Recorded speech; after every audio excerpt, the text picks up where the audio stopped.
നിങ്ങളുടെ പാപത്തെ പ്രതി നിങ്ങൾ ഒരിക്കലും നശിച്ചു പോവുകയില്ല എന്നും നിങ്ങളെ ഏറ്റുപറയണം. യേശു കർത്താവാണെന്ന് അത് ഹൃദയത്തിൽ വിശ്വസിക്കണം.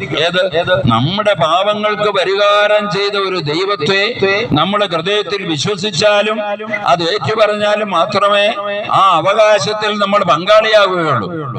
യേശുവിന്റെ സൗജന്യമായ പാപക്ഷമ നമുക്ക് ലഭിക്കണമെങ്കിൽ ആ യേശുവിനെ നമ്മൾ അംഗീകരിക്കണം.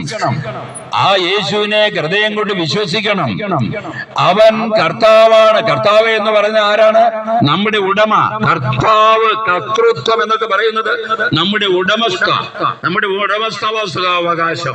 ഞാൻ നേരത്തെ പറഞ്ഞല്ലോ, ജോർജ് സാർ സൂചിപ്പിച്ചല്ലോ, പാപം യജമാനനാണ്. പാപം ചെയ്യുമ്പോൾ നമ്മുടെ അധികാരി പാപമായി മാറുക. പാപം യജമാനം.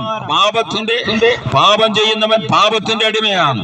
അപ്പോൾ കർത്താവായ യേശുവിനെ, കർത്താവ്, നമ്മുടെ അധികാരി, നമ്മുടെ മേലുള്ള കർത്തൃത്വം, അത് ഏറ്റുപറയുമ്പോൾ ആര് ഇല്ലാണ്ടാകും? ഈ പാവാവസ്ഥ ഇല്ലാണ്ടാകും.